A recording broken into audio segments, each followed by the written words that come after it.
Hello everyone, welcome to the law code by Satish Pandey. तो आज का जो सेशन होने वाला है वो होने वाला है रिव्यू के ऊपर under order 47 of civil procedure code 1908।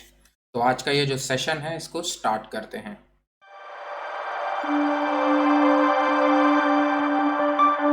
अब सबसे पहले ये जो कॉन्सेप्ट है रिव्यू का इसको समझ लेते हैं। तो रिव्यू बेसिकली क्या होता है?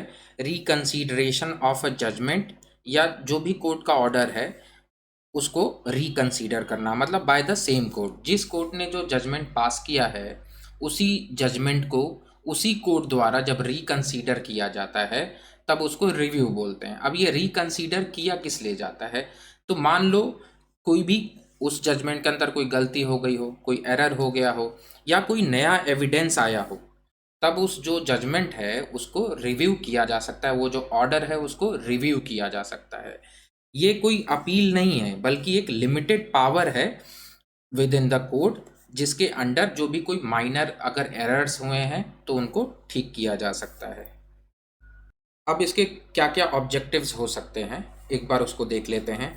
सबसे पहले आ जाता है to correct errors apparent on the record. इसका क्या मतलब है? मान लो कोई आपको दिख रहा है कि कोई ऑब्वियस मिस्टेक हुई है उस जजमेंट के अंदर, उस कोर्ट ऑर्डर के अंडर, सच एज कोई क्लैरिकल मिस्टेक हो सकती है, कोई फैक्चुअल मिस्टेक हो सकती है, कोई लीगल मिस्टेक हो सकती है।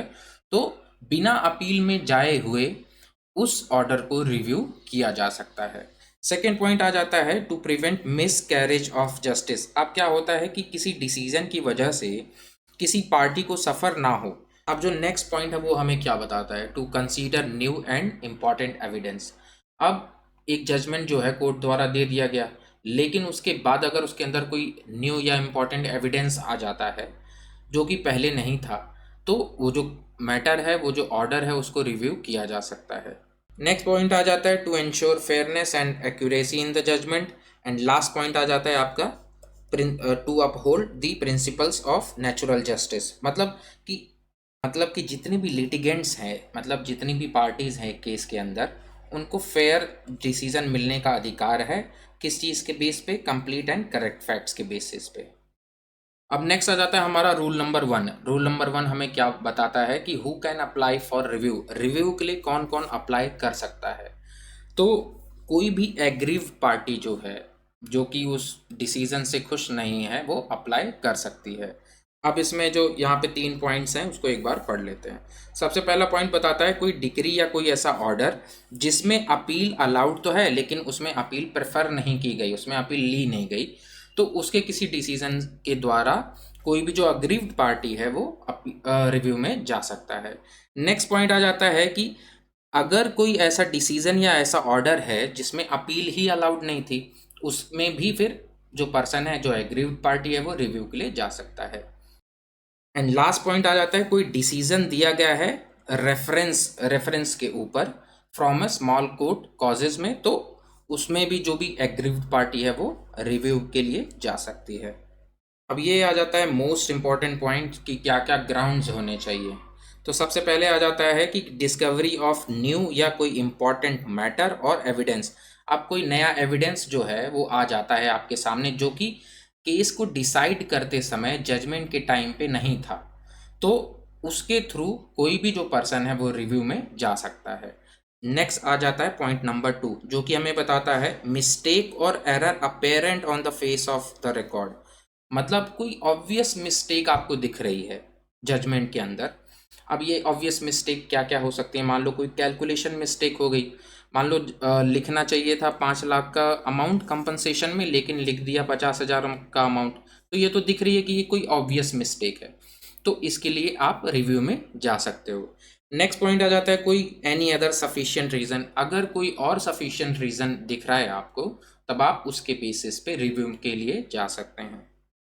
नेक्स्ट आ जाता है हमारा रूल नंबर 3। रूल नंबर 3 हमें क्या बताता है? Forms of application. अब इसका जो अप्लीकेशन का फॉर्म है वो कैसे रहेगा? वो एग्जैक्टली वैसे ही रहेगा जैसे कि आपका अपील का फॉर्म रहता है।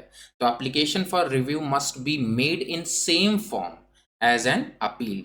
जैसे अपील फाइल की जाती है वैसे ही रिव्यू भी फाइल किया जाएगा। अब इसके अंदर क्या क्या चीज़ें क्लियरली मेंशन होनी चाहिए, तो सबसे पहले आप किस ग्राउंड्स पे, किस बेस पे अपना जो रिव्यू है वो फाइल कर रहे हो वो इसके अंदर मेंशन होना चाहिए। दूसरा, उस ग्राउंड्स के साथ में जो सर्टिफाइड डिग्री या कोर्ट का जो ऑर्डर है वो भी होना चाहिए। नेक्स्ट आ जाता है कि एक लिमिटेड टाइम पीरियड के अंदर ये फाइल होना चाहिए, मतलब यूजुअली जो 30 दिन का समय दिया जाता है उसके अंदर जो है फाइल कर दिया जाना चाहिए।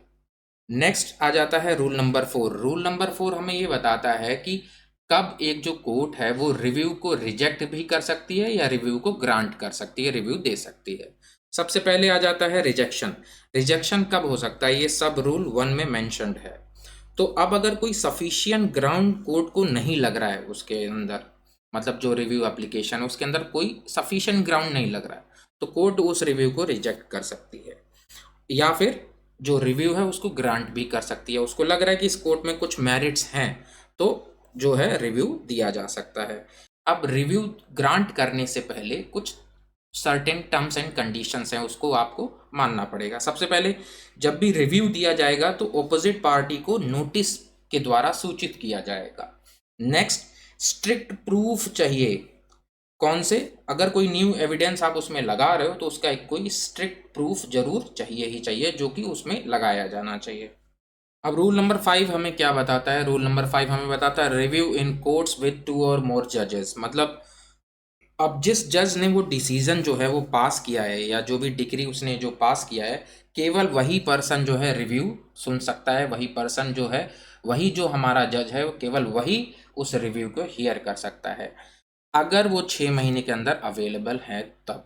नेक्स्ट आ जाता है कोई और जज जो है वो रिव्यू नहीं कर सकता इफ़ जो ओरिजिनल जज है वो अभी भी कोर्ट से अटैच्ड है, मतलब कोर्ट में काम वो अभी भी कर रहे हैं, तब कोई और जज उस मैटर को, कौन सा मैटर, रिव्यू का मैटर को हियर नहीं कर सकता।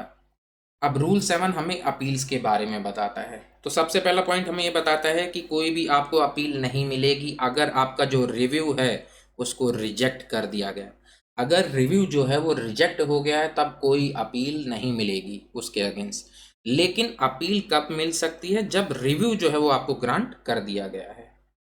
नेक्स्ट आ जाता है rule number 9, bar on second review. अब इसमें क्या है, सबसे पहला ही पॉइंट हमें क्या बता रहा है कि अगर एक बार किसी पर्सन को रिव्यू अलाउड कर दिया गया है तो उसको दोबारा रिव्यू करने का अधिकार नहीं है। एंड नेक्स्ट पॉइंट क्या बताता है कि अब अगर कोई रिव्यू जो था वो अलाउ किया गया था और उसके ऊपर कोई ऑर्डर आ जाता है, तब आप इस ऑर्डर के ऊपर रिव्यू जो है वो नहीं कर सकते। तो ये था आज का हमारा टॉपिक, किस चीज़ के बारे में था, रिव्यू के बारे में। Thank you guys for watching this lecture. Kindly like, share and subscribe to my YouTube channel, that is the Law Code by Satish Pandey. धन्यवाद everyone.